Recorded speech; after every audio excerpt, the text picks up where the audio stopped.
Ahora tiene la palabra Dilma Rousseff.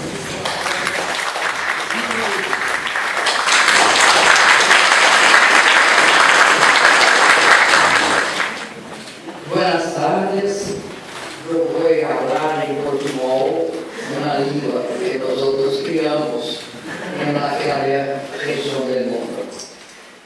Primeiro, eu queria cumprimentar o professor Vladimir Vladilov, professora Violeta Caiar, cumprimentar o representante do Ministério do Exterior pela Federação Russa, Alejandro Schettini, e cumprimentar professor Pablo Gentili de Castro.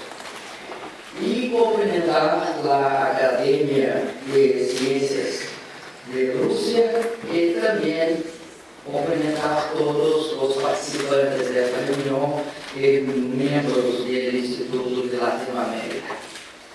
Eu creio, abrindo minha intervenção, que para as relações entre os países BRICS, por exemplo, Brasil, Rússia, Índia, China e África do Sul, é muito importante estudar a Latinoamérica. E, cada vez mais, sermos capazes de, em nossos países, de estudarmos Rússia, China, Índia e África do Sul. Porque a compreensão do que se faz em nossos países é crucial para que possamos estreitar, por exemplo, essa iniciativa única, que foi a reunião dos países BRICS em uma entidade própria, criando, ao contrário do que muitos esperavam, que fosse uma iniciativa vazia, solo, hecha de escritos de conversas, o que é muito importante, escritos de conversas, criamos duas iniciativas fundamentais, o Banco de Desenvolvimento do BRICS e o Acordo Contingente de Reservas, que é uma variante de um fundo monetário inter-BRICS, um fundo cambiado de proteção.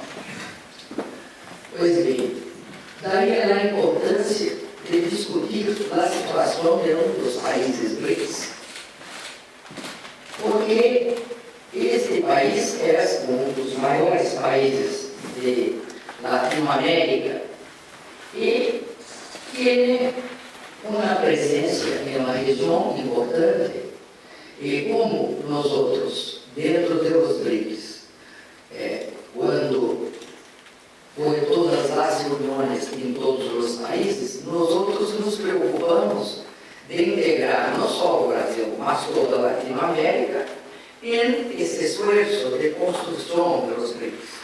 Acredito que isso é um papel importante. Então, entender o Brasil é crucial para entender a América Latina.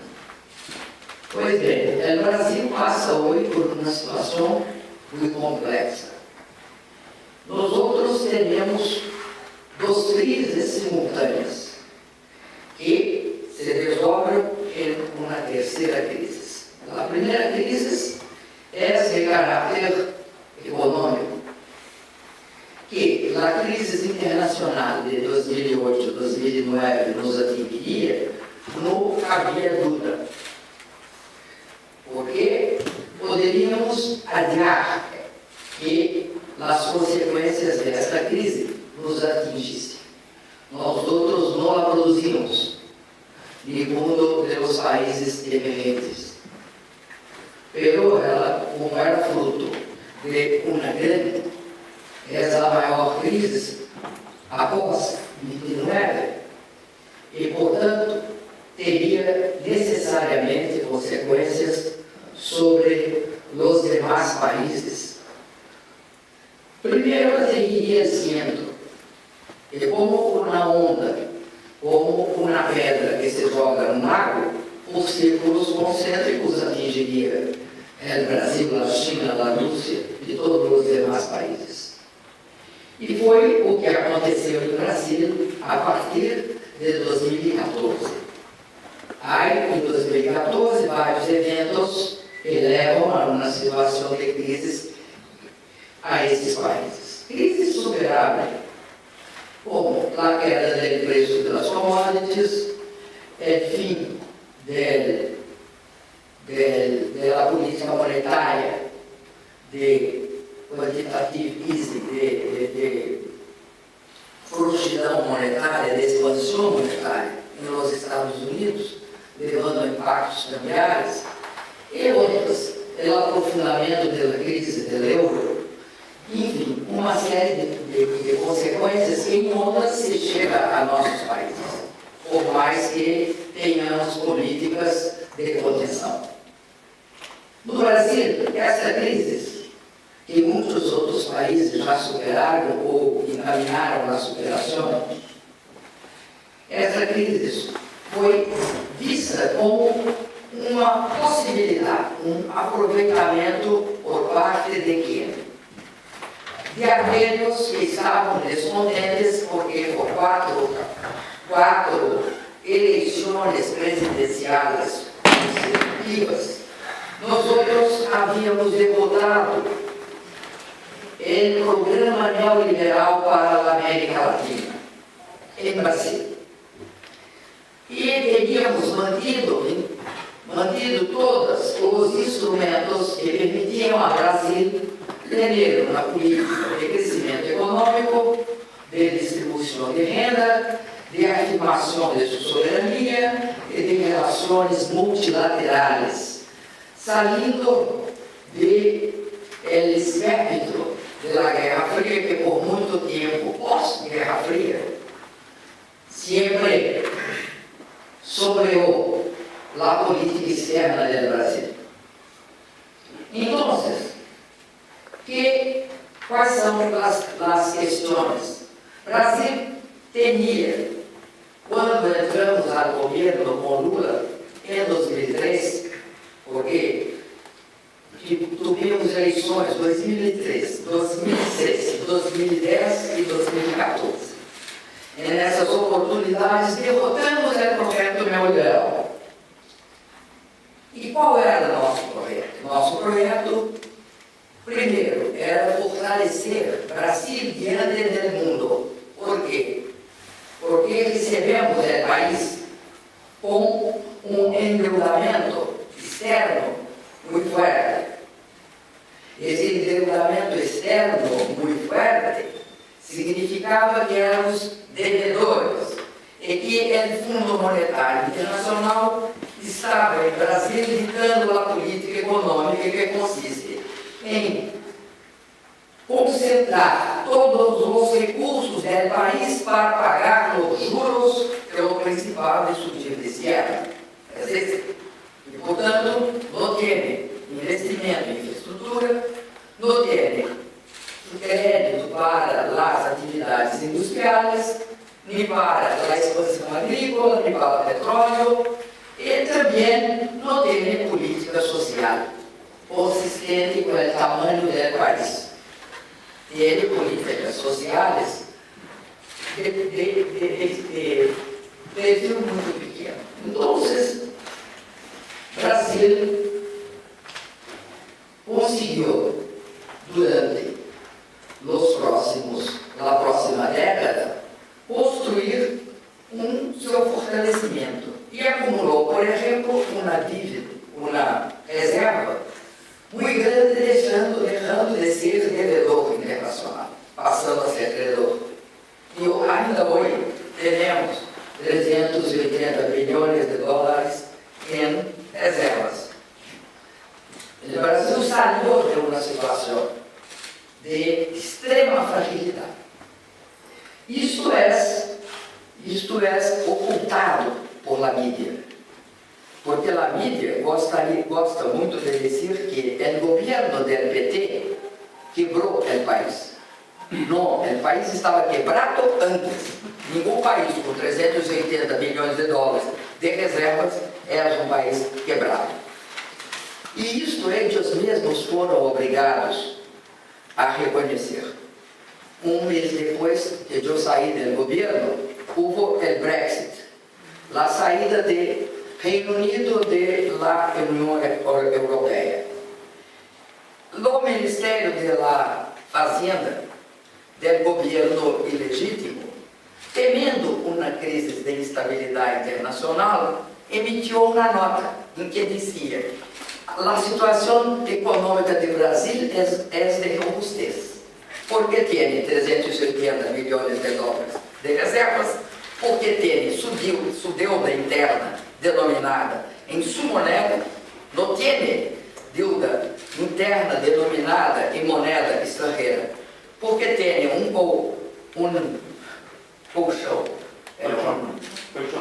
colchão de liquidez, porque tem no Tesouro Nacional acumulado um colchão de liquidez, e porque tem investimentos diretos externos maior que suas necessidades de financiamento.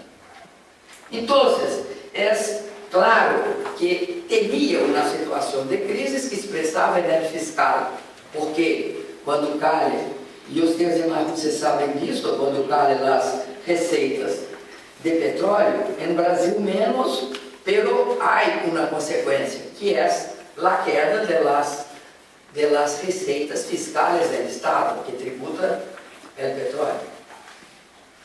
Nós outros tivemos quedas de minérios, de alimentos, e, portanto, tivemos problemas fiscais, sim.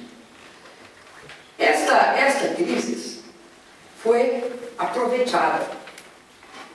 Milton Friedman, patrocinador,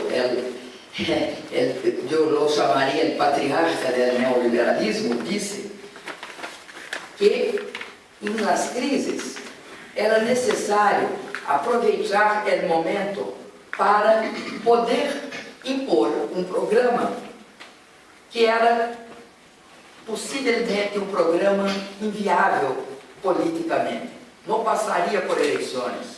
Em processos diretos de eleições, em Brasil não passa reforma da Previdência, não passa reforma trabalhista que tire direito dos trabalhadores, não passa fim de todas as políticas sociais, não passa vender as empresas brasileiras nem as terras brasileiras.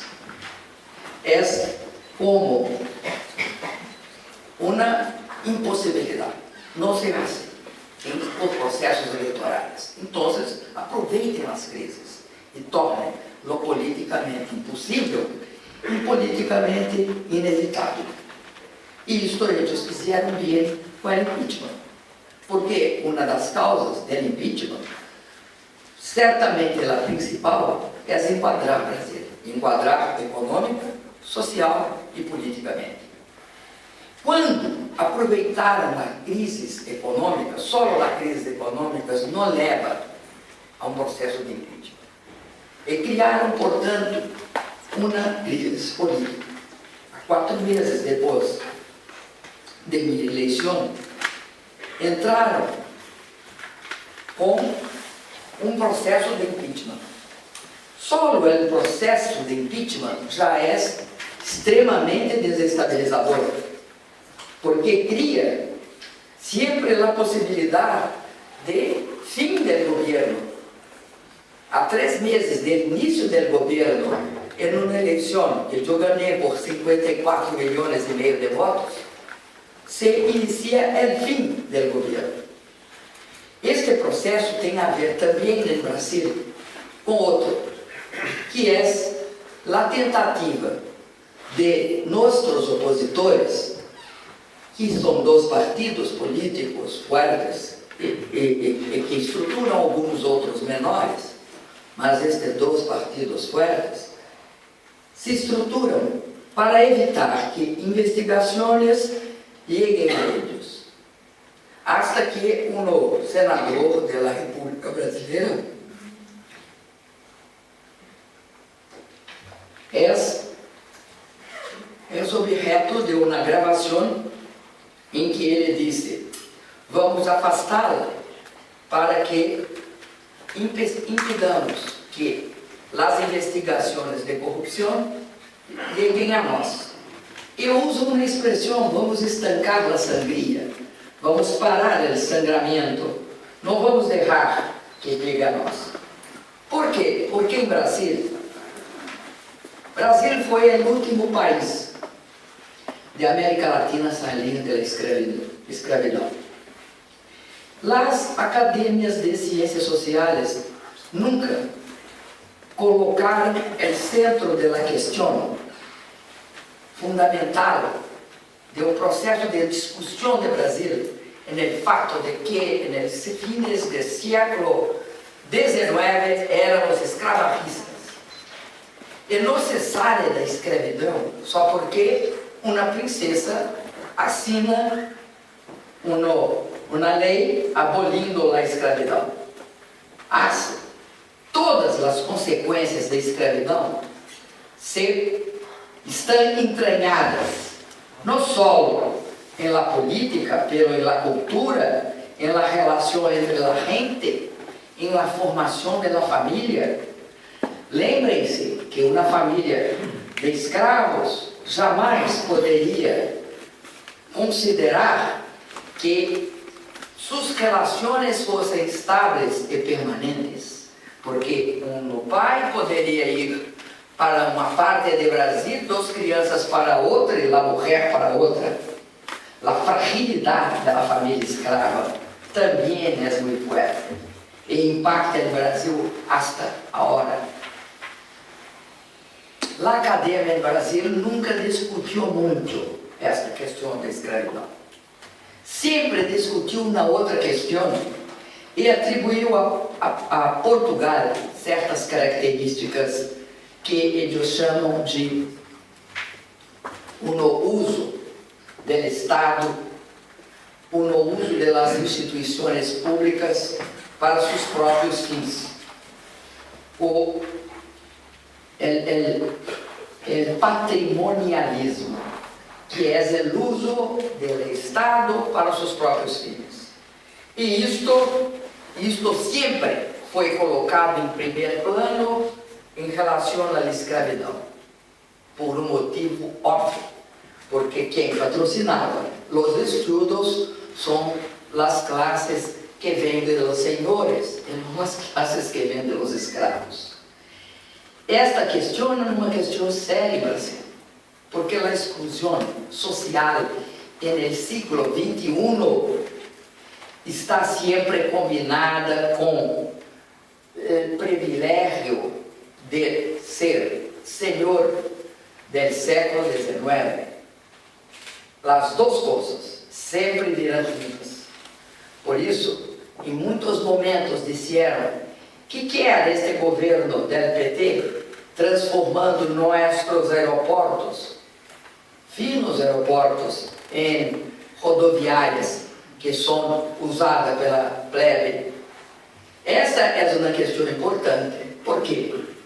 Porque do patrimonialismo emerge sempre em Brasil a questão da corrupção.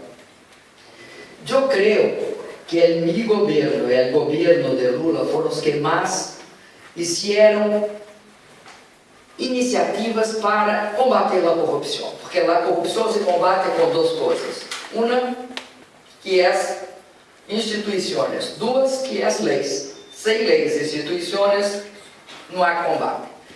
Nós outros criamos um Ministério Público independente, nomeamos sempre os indicados pelo Ministério Público. Muitos dizem que erramos.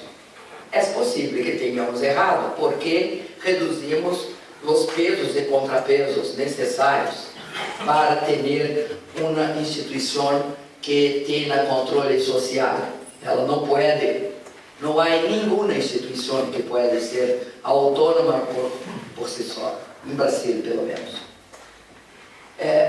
2, uma questão importante são as leis. Nós criamos uma lei que pela primeira vez punia o corruptor, o dono do dinheiro usado para corromper. No Brasil se só punia o corruptor, ou seja, aquele que recebeu o dinheiro. O que dava o dinheiro não era punido.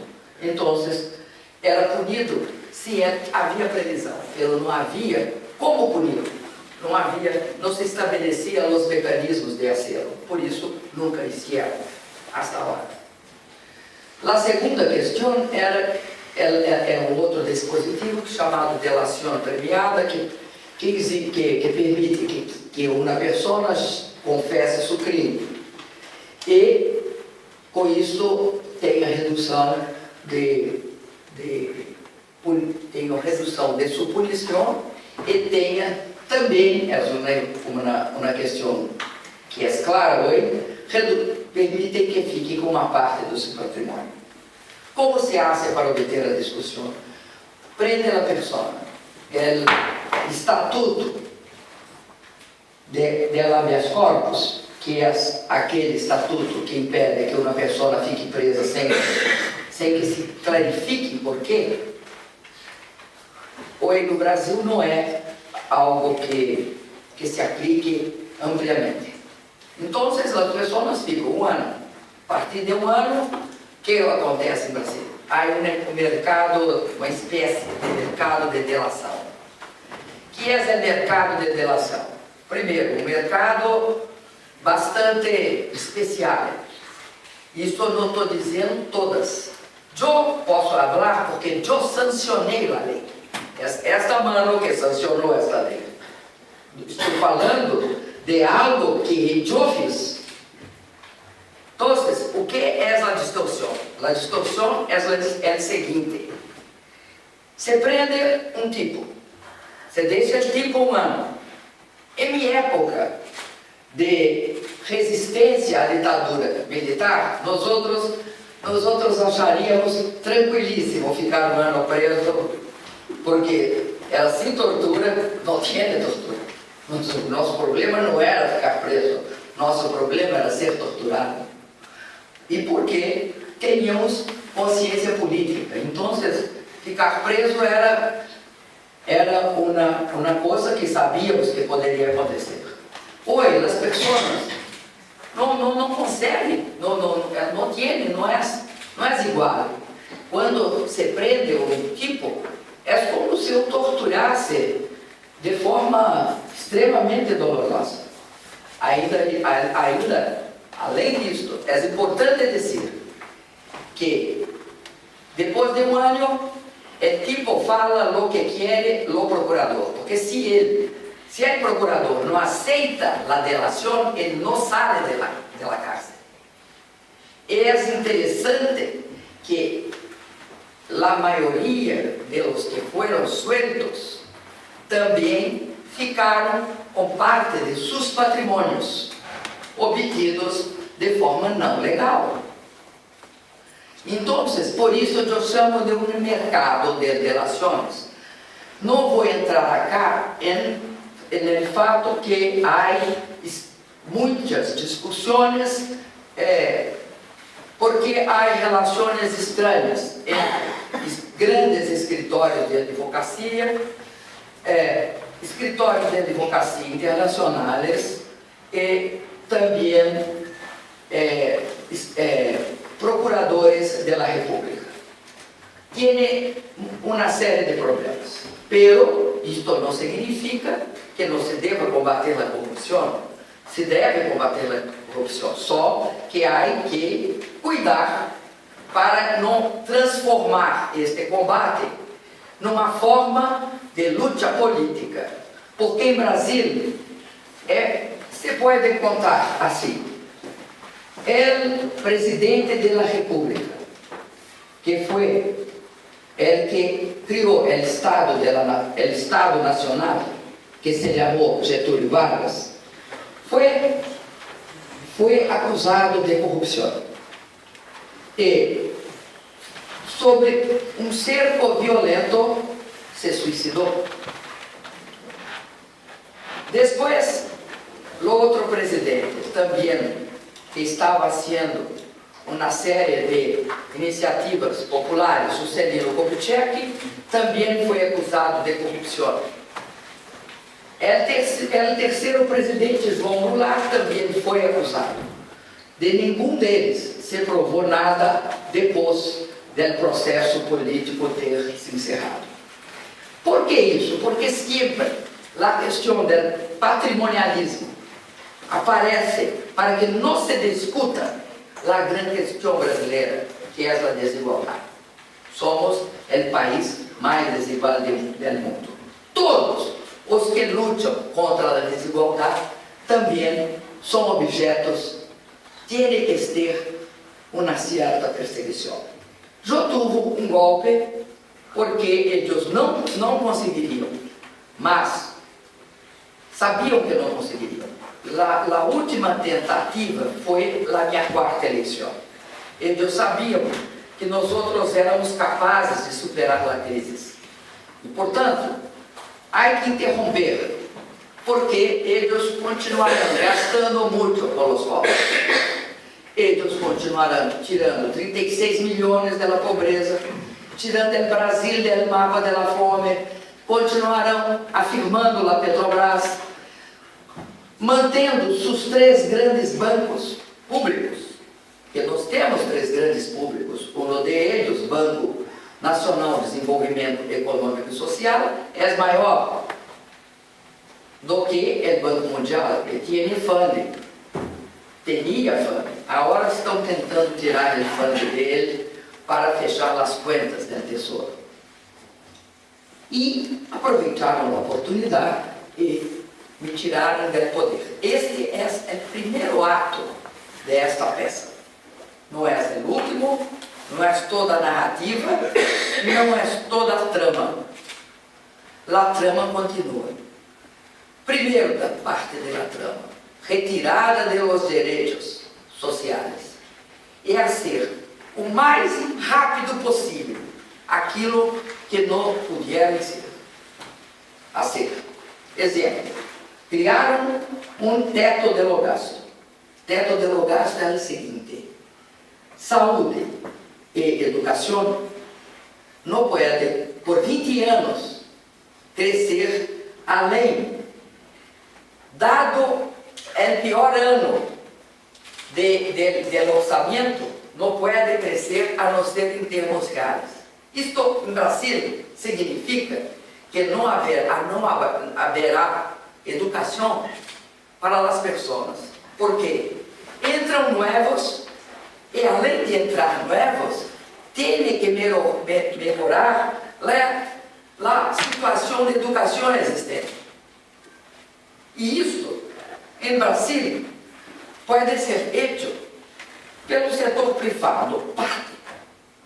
El todo tem de ser feito pelo Estado brasileiro, que é quem tem recursos suficientes para garantizar educação de qualidade e barata, porque senão as pessoas não estudarão no quadro, porque desigualdade não é só renda, desigualdade é não ter acesso a uma boa estudo infantil, a uma creche, a não ter creche, não terem primeiro grado, não terem segundo, não terem terceiro, e nunca irão à universidade. Então, eles criaram uma camisa de força, uma espécie de abraço, e aprovaram. Não só é, digamos assim, uma medida neoliberal, mas é uma medida antidemocrática. Por quê? Por 20 anos, 5 presidentes da República, este Congresso, este presidente legítimo, define por 20 anos o que ele define. Onde se vai gastar, como se vai gastar. E uma vírgula muito esclarecedora. Os juros, o pagamento de los juros de um país que é difícil, mas tem a maior taxa de juros do mundo. Os juros não tem limite. Não há limite para pagamento de juros. E esta é uma das maiores formas que a elite econômica brasileira tem garantia de seus rendimentos. A crise pode abalar a todos, pero há uma taxa de juros que o Banco Central do Brasil paga para os empresários e os financeiros. Isto é livre. Isto é livre.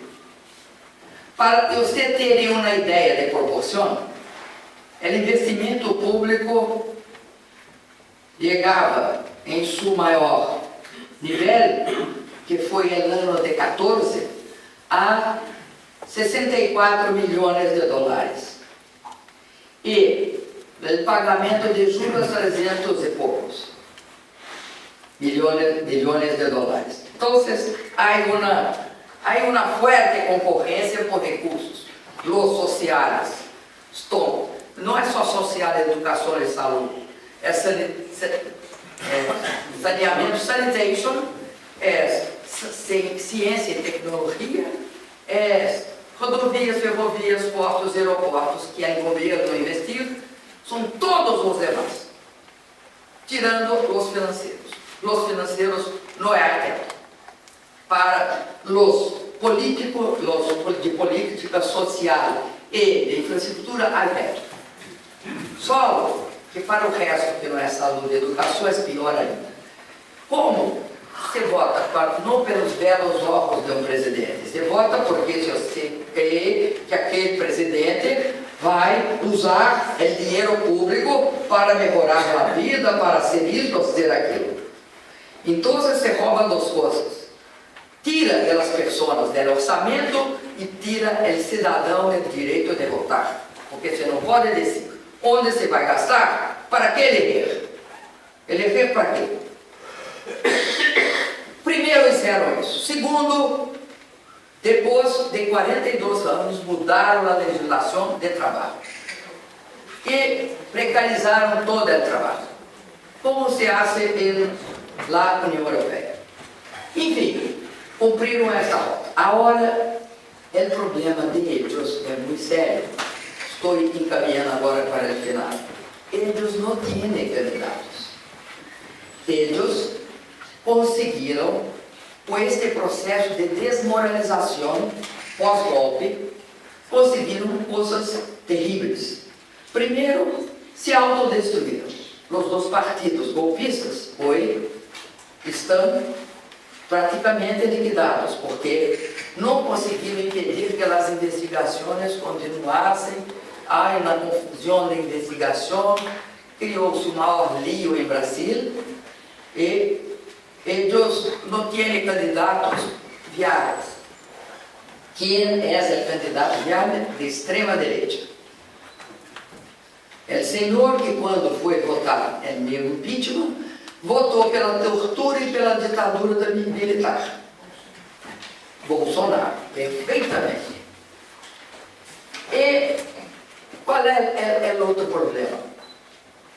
Quanto mais fica claro que o que se está adotando pelo governo é uma política de retirada de direitos, reduz as famílias que recebem Bolsa Família, acaba com o programa de construção de habitações. Tinha um programa que financiava o estudo de brasileiros no exterior, principalmente em algumas áreas, especialmente nas áreas de engenharia, de ciências exatas, e acabam com isso, reduzem todos os recursos para a educação e também para a ciência e tecnologia, a ponto de que, se eu não me engano, 8 prêmios Nobel assinaram uma carta de repúdio ao governo brasileiro, a pedido, obviamente, dos científicos brasileiros,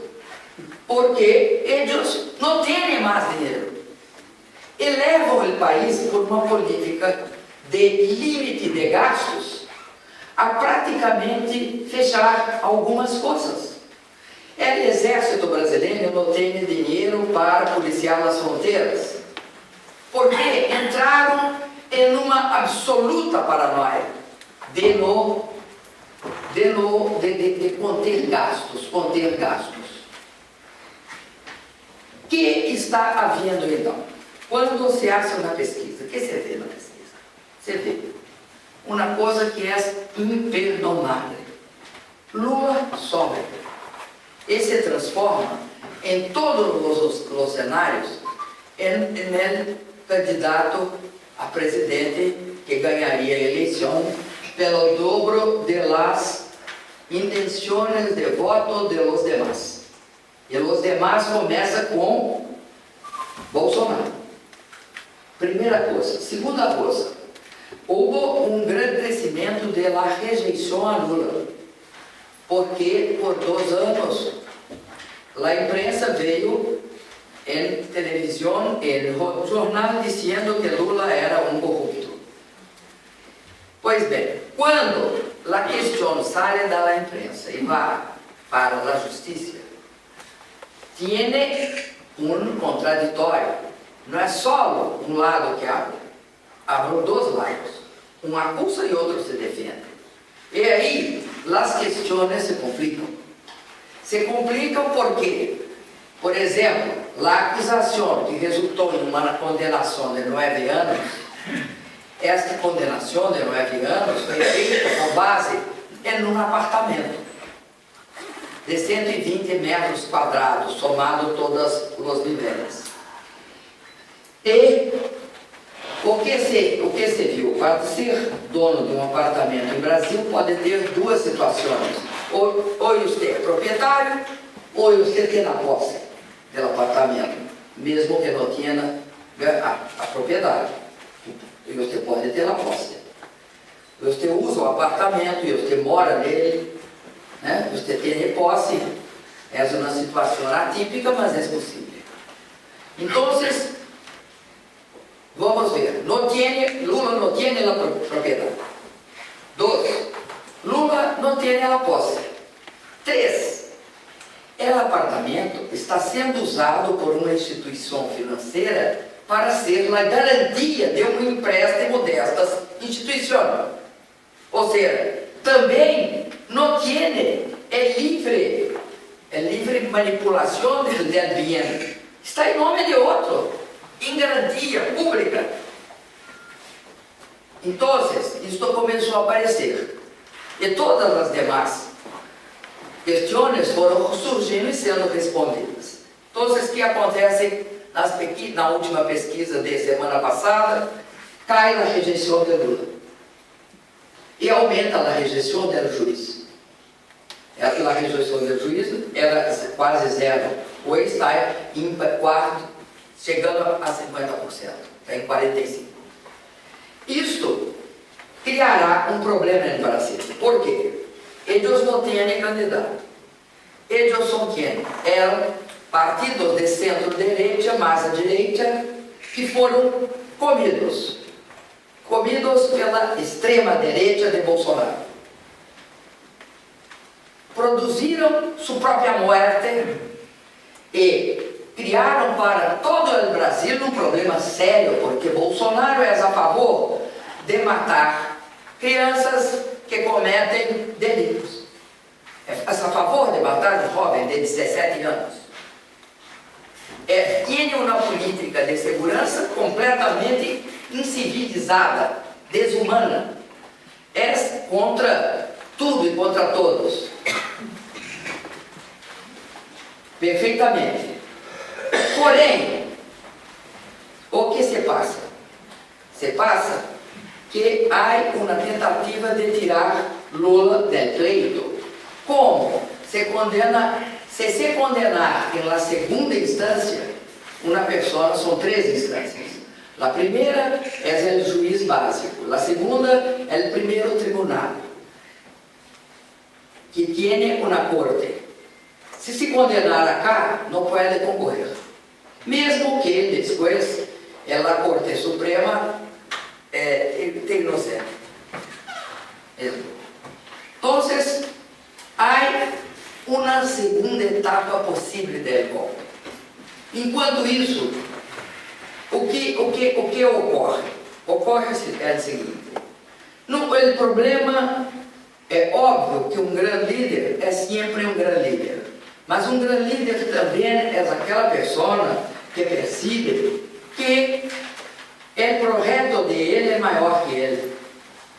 Então, Lula disse: eu estaria na posição, em qualquer hipótese, preso ou solto.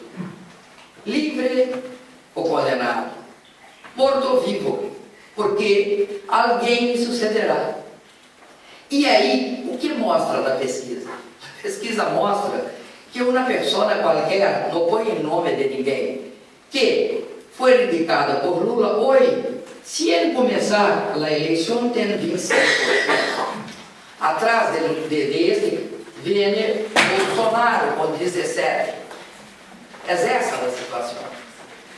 Por quê? Porque o Brasil tem este encontro marcado com a democracia.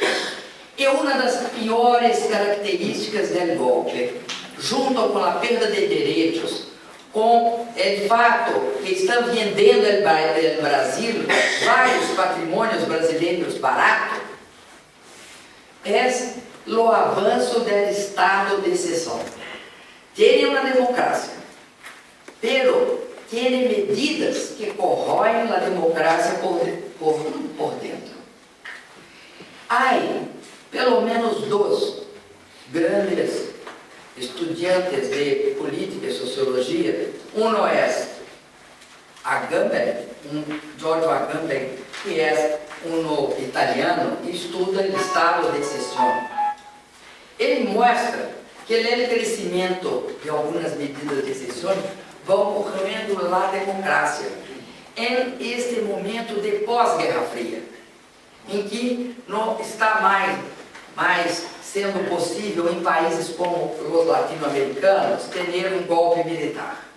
Como se hace? Se hace o que ele chama de golpes judiciários parlamentares, como o que fizeram também com Lula. Há outros americanos, por exemplo, que estudam o uso, a mudança, como destruir um inimigo. Essa é a pergunta dele. Ele, então, pega a lei da guerra e fala, a lei da guerra, aplicada politicamente, é uma espécie de uso da lei para destruir, não da arma, não matando, mas para destruir civil, moral e politicamente.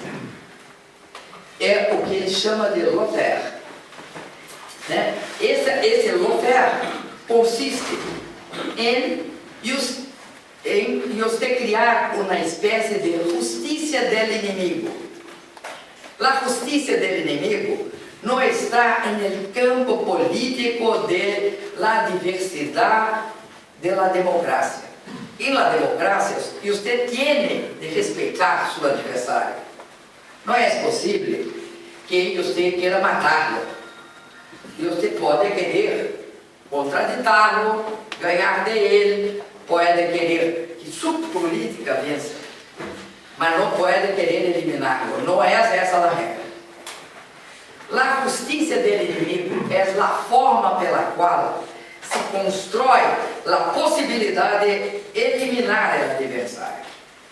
É o uso das instituições políticas, das instituições jurídicas, para eliminar o adversário. Em Brasil, este uso da arma, da lei para eliminar o adversário, foi usado contra Lula e contra mim em todas as eleições. Todas as eleições tem um momento que tentam usar isso, mas hicieron depois de uma forma sistemática contra Lula. Qual é o problema? O problema é que não tiveram medida. Quando se não tem uma medida, na democracia há várias contradições.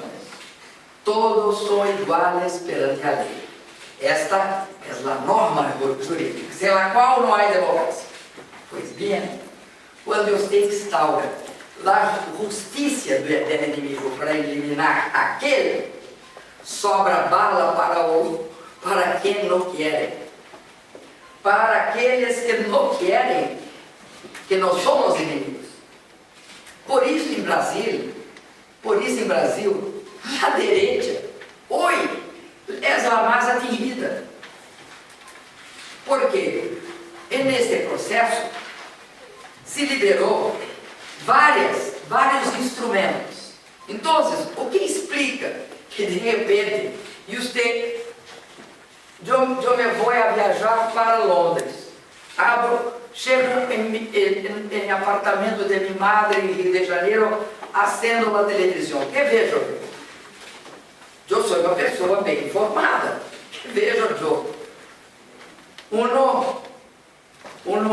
escândalo televisivo. Foi preso e filmado um senhor, assessor principal do presidente, carregando na mala de 50 mil reais. 50 mil, 500 milhões, desculpa, 500 milhões de reais. 20 milhões de euros. De uma mala que, segundo a gravação, seria semanal. E vejo outras coisas. Por que isso? Porque o processo de destruição de Lula, ele tem uma dispersão balística, politicamente falando. Uma grande dispersão balística. Que hoje transforma as instituições em praça de guerra. Um briga com o outro. Há uma briga marcada para ocorrer dia 17 de outubro, que é entre o Senado da República e a Corte Suprema. Porque a Corte Suprema, eu tive o candidato que eu derrotei, que criou o processo do impeachment. Este candidato, a Corte Suprema, por todo que nesta dispersão de ataque que ocorreu, este candidato, ele foi condenado pela Corte Suprema a perder seu mandato e a ficar preso de 18 horas da noite às 6 da manhã. Lá, o Senado discorda disso. Diz, a Corte Suprema não pode fazer isso. E tem toda uma discussão. Então, o que quero dizer com esse exemplo? Há uma contradição entre instituições. Por quê? Porque não se hace a justiça do inimigo impunemente na democracia. E você desestrutura os poderes da República e você acaba com a forma pela qual a democracia é exercida. Exemplo, um juiz não habla fora do processo. Um juiz não pode ser política. Um juiz não pode ser fotografado ao lado de aquele que estará julgando, com beijos e abraços. Um juiz tem de manter sua condição de juiz. Pois bem, no Brasil, nós temos este encontro com a democracia. Neste encontro com a democracia, que é em outubro do ano que vem, estará em questão como iremos reconstruir o país. Não se irá reconstruir o país se não houver uma expansão da democracia e não uma contração da democracia. A democracia em Brasil sempre foi esta regra. Quando ela ocorreu, nós outros ganhamos. Quando ela foi interrompida, nós outros perdemos. Assim que, concluindo, eu quero dizer a vocês, agora, nossa função é relatar o que ocorre, ampliar a democracia e resistir. Por quê? Porque não tem mais nenhuma legitimidade. Uma tentativa muito clara, muito efetiva em Brasil, que consiste tem sempre o segundo momento do golpe. Primeiro, nós já tivemos várias etapas do golpe. O primeiro foi o impeachment, depois a perda de direitos das pessoas, depois o conflito político entre as instituições. Mas justamente porque o golpe se aprofundou e se desgastou, é impossível supor que sim, um mais amplo acordo, que esse acordo só se constrói por debaixo, por el voto, não tem como construir um acordo por cima. Por el voto, as pessoas vão ter de chegar à seguinte conclusão: aquele é meu presidente eleito. A ele, em torno de ele, e com ele, eu irei reconstruir o Brasil. Irei ampliar o desenvolvimento econômico, continuar com a inclusão social e reconstruir as instituições democráticas. Daí a importância de 2018. Daí, por isso que Lula diz: vivo ou morto, preso ou solto, condenado ou absolvido, eu estarei presente nas eleições de 18.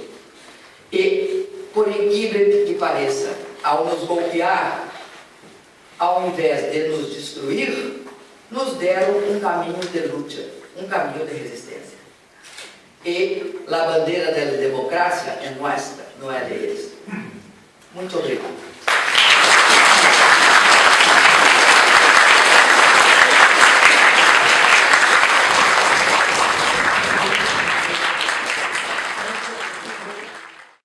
Muchísimas gracias, Dilma. Entonces, tenemos algunas preguntas. Pues no, está bien, gracias. Entonces, hay algunas preguntas. Bueno, Alexei Naumov, jefe de la cátedra de Facultad de Geografía de la Universidad de Moscou. Falar português. Sim. Антоне, abriu-se aqui em Moscou uma grande feira de agronegócio. Primeiro discurso foi o discurso do nosso ministro da Agricultura, da Rússia. O segundo foi o Blanmaik, o ministro da Agricultura, Pecuária e Abastecimento do Brasil. Blanmaik, o ex-governador do Mato Grosso Sim, eu o conheço. grande proprietário do terreno. Sim, maior proprietário de Porsche dele. Para isso, o que é simbólico que o nosso ministro também acumula do bem material de hectares. Então, a pergunta é a seguinte: eu conheço muito bem o Brasil, trabalhei na área do campo durante anos. Conheço a contradição muito grande entre a grande propriedade e o pequeno produtor do sem terra. Qual é a sua visão sobre esse problema? Porque é muito importante para nós, porque também estamos seguindo agora algo parecido a este modelo de contradição entre latifúndio e minifúndio. Obrigado. Um dos motivos de mi impeachment, isso é muito interessante, foi que o Brasil financia, o governo brasileiro financia os agricultores brasileiros, os grandes também, não é os pequenos. Eu fui, o motivo eram os grandes. Que era o problema? Como a taxa de juros brasileira de mercado é um escândalo, eu creio que um dos motivos últimos de meu impeachment é porque baixei a taxa de juros de interesse, a taxa de interesse em Brasil. Pero não entraremos nesta parte. Então, o que faz o governo desde 1994? Ele subsidia os agricultores pagando a diferença de juros entre o juros de mercado e um juro menor para os grandes, os pequenos, os médios. A taxa para os médios e os pequenos é mais baixa, pero o número de movimento de dinheiro é menor. Então, o maior gasto é com grandes agricultores. Este subsídio, quem paga é o governo. Nós outros temos o Banco do Brasil. O Banco do Brasil vai e coloca à disposição X bilhões de reais. O agricultor toma, nós outros pagamos a diferença da taxa de juros de mercado e que é cobrada a ele. Só que nós só pagamos isso, nós outros pagamos dentro do ano, não pagamos imediatamente. Por quê? Porque nunca sabemos quanto tomar. Então, há uma metodologia que não é de lei, que é de iniciativa do governo. Se pagar dentro do ano, tudo bem. Eu paguei com 8 meses de atraso dentro do ano. Paguei tudo. E eles não participam disso como presidente da República. Nenhum presidente da República fica olhando o que paga, porque não é possível. É extremamente, é um banco que hace. Nunca botei um único dedo para dizer paga hoje, paga amanhã. E nenhum presidente isso. Então eu fui impeachada porque levei a trazer 8 meses. Tem presidentes que pagaram no ano seguinte e nunca receberam nem um A. Bom, então é isso. Nós outros temos uma política de crédito, temos uma política de fortalecimento da agricultura sustentável, obrigamos a produzir em palha, a taxa de juros é menor se fizer isso, se produzir, fazer rotação, lavoura, pecuária, enfim, tem uma política. A outra parte é para os pequenos. Para os pequenos, nós fizemos uma política muito forte, combinando 4 coisas. Uma, crédito. Salimos de um crédito de 2,5 milhões de dólares para um de 32 milhões de dólares. Depois fizemos uma política de incentivo à produção, à pequena produção familiar, ao assentamento de reforma agrária, por meio de compra de alimentos. Ou seja, o Estado brasileiro compra alimentos do pequeno agricultor e lo coloca nas escolas, nos presídios, nos hospitais, nas Forças Armadas. É bom dizer que 70% de tudo que um brasileiro consome não vem da grande agricultura, vem da pequena. É a pequena que fornece os principais alimentos como feijão, arroz não, arroz é da média agricultura. Enfim, esta pequena agricultura teve também acesso à seguro agrícola e tudo também, toda uma política específica de ciência e tecnologia.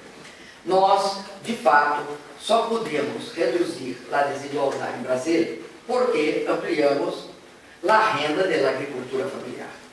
E reconhecemos que a grande força tanto de garantia de qualidade de consumo no Brasil. E, portanto, nós incentivamos a cooperação e a agroecologia. Por que a agroecologia? Porque mesmo a pequena agricultura familiar pode exportar. E um dos nichos mais sensíveis do mercado internacional é o produto ecológico e orgânico. Quem produz produtos ecológicos e orgânicos, onde não tem nenhuma forma de agroquímicos, que é na pequena. E com isso, nós exportamos, nós conseguimos exportar, nós aumentamos em muito a renda do agricultor. Hoje, a situação é muito difícil, porque eles acabaram com o crédito, eles não estão fazendo as compras, e eles não têm, a Embrapa, nós outros, porque a Embrapa só não pesquisa. Nós outros, um dos primeiros ataques do neoliberalismo, acabamos com assistência técnica. Então, nossos governos de Elio e de Lula recompôs a assistência técnica. A informação que eu tenho que eles estão destruindo outra vez. Porque sem assistência técnica, o pequeno agricultor não vai. Porque ele não pode pagar pela assistência técnica o que Blairo Maggi pode pagar para a sua assistência técnica. Nós não achamos que há uma contradição entre a grande agricultura e a pequena para o Estado. Se você deixar o mercado fazer as coisas, há contradição. Mas se o Estado entra, regula, há que fazer. Para o Brasil é importante a grande agricultura. Quem sentar diante de Deus e dizer, que vai abandonar a grande agricultura é um louco, porque é uma fuente de reservas para o país. Agora, você tem de saber aquilo que mais precisa do Estado, a pequena agricultura, que é muito forte no Brasil, e que você pode incentivar ela a cooperativar, agroindustrializar e ser orgânica e ecológica, porque isto é mercado garantido no Brasil. E nunca se esqueça, a agricultura em Brasil é algo que enriquece ciência, tecnologia, inovação e educação de qualidade, sem a qual nós outros não chegaríamos ao padrão que chegamos. O Brasil, depois da Constituinte de 88, chegou à Constituinte, nós outros estávamos traumatizados com a ditadura. Então, a transição foi que construímos uma Constituição com muitos direitos, uma Constituição bem avançada, que é chamada Constituição Cidadana. Produziu ela uma grande coalizão de forças. É interessante destacar que houve um centro democrático progressista, mas de esquerda, porém também com componentes de mais direita, mas era progressista. Queria um Brasil soberano, queria um Brasil inclusivo, dizia que uma consigna, a saúde é direito de todos e obrigação do Estado. E isto permitiu que se construísse uma série de políticas. Esse centro democrático, ele, ao longo de todas as presidências, ele se aliou com presidentes mais conservadores ou presidentes mais progressistas. E funcionou como um espelho. Ele absorvia a direção política dada por outros dois povos, que eram menores que ele, do ponto de vista parlamentar, e maiores que ele, do ponto de vista do executivo. E isto é uma característica do Brasil desde o Segundo Império. No Segundo Império, o reino, onde estava o imperador, era mais progressista do que os estados regionais, onde estavam a aristocracia agrária escravista. Porque o imperador era a favor do trabalho assalariado. A contradição sempre em Brasil muito engraçada é que as províncias adotavam o pensamento da Revolução Francesa e da independência americana, sendo escravagistas. Todos muito lindos. Eram politicamente muito liberais e queriam o quê? A descentralização. E econômica e socialmente criminosos, porque eram escravistas. Isto é muito característico do Brasil. Na transição para a democracia, a mesma coisa ocorreu. Sempre se elegeu presidentes mais progressistas e parlamento mais conservador.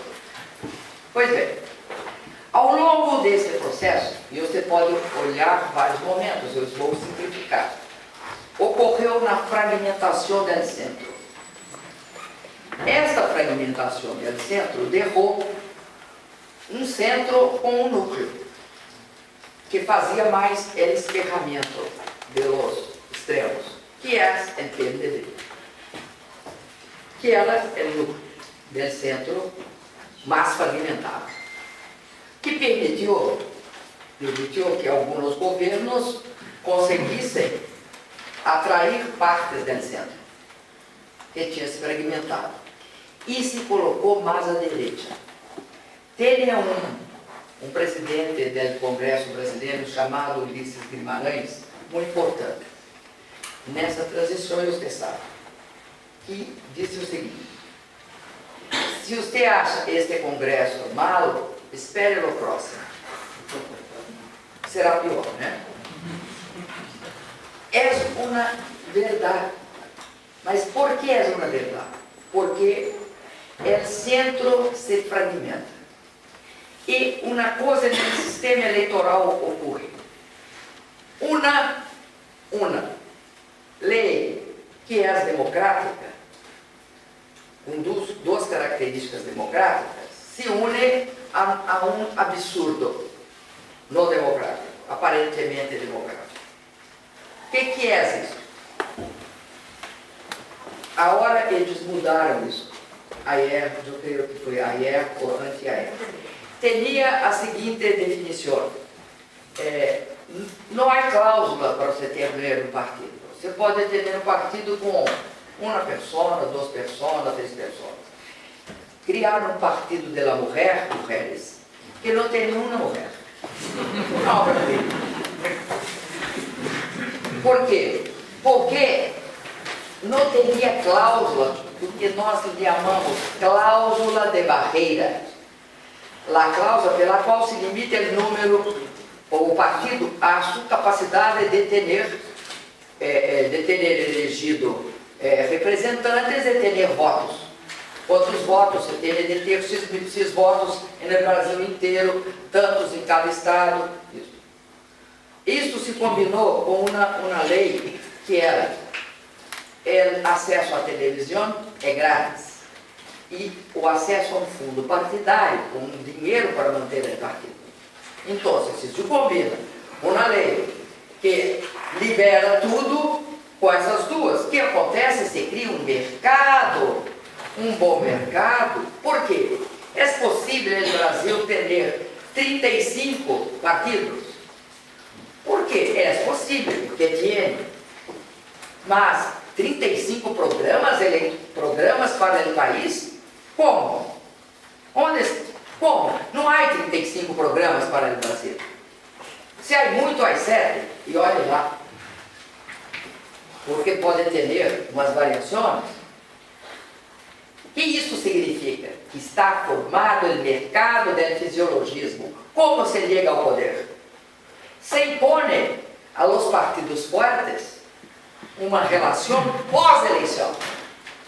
Eu preciso de tu voto para apoiar na Câmara Federal e no Senado para aprovar as leis. E como eu obtenho? Eu quero participar desse governo. Eu quero X pessoas em tal lugar. Mesmo como nós outros que vetávamos qualquer negociação em Tesouro Nacional, todas as relações com a Fazenda, a política exterior brasileira, os bancos públicos, Banco Central não tinha composição política, não tinha composição política em vários locais. E você tem de abrir para outros, senão tu não governas. Qual é o problema do PMDB? É que o PMDB foi um partido que foi muito importante no primeiro Lula. E no segundo governo Lula começou um processo muito complicado, que é a tomada crescente do PMDB por uma força de direita, cujo líder hoje está preso em Curitiba, que se chama Eduardo Cunha, que foi quem presidiu o meu impeachment. Este senhor é o chefe, dizem que é Temer não tem, não é Temer, o chefe é esse senhor preso. É ele que detém a maioria dos deputados que votam hoje para Temer não ser condenado. Essa hegemonia de direita foi o que ocorreu no Brasil. Sempre E ela se instaurou neste partido. E ela tiene fôlego, porque eles conseguiram 247 votos para não julgar Temer. Isto é importante de entender, porque este grupo é um só. Este grupo tiene o PMDB tem uma contradição. O Senado não é igual. É a Câmara. Então, eu te digo o seguinte: eu creio que Temer, a partir de um certo momento, foi cooptado. O projeto do impeachment não foi concebido por ele. Ele adotou o projeto.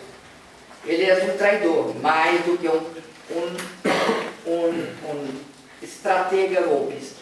Ele não é um estrategista. O estrategista está preso. E da prisão, manda nele governo.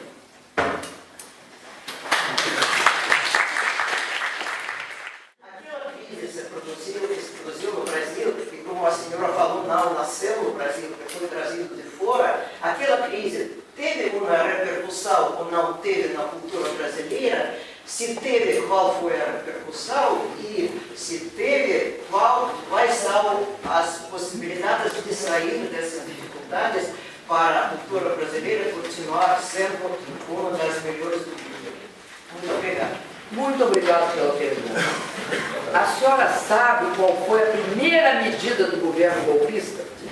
Quando o governo golpista entrou lá no Palácio do Planalto, sua primeira medida foi fechar o Ministério da Cultura. Primeira. E o Brasil pegou fogo. Em todos os museus, em todos os lugares onde tinha um espaço cultural, as pessoas ligadas a essa questão que é fundamental para o país, que constitui a construção da sua nacionalidade, ocuparam o espaço e criaram o maior movimento. Uma das coisas mais bonitas foi, a senhora conhece as baquianas brasileiras? Foi a baquiana número 5, tá? de Vilas Lobos, cantadas assim, fora Temer, num coro, num coral, né? Temer é o presidente, o fora Temer é fora Temer, altos.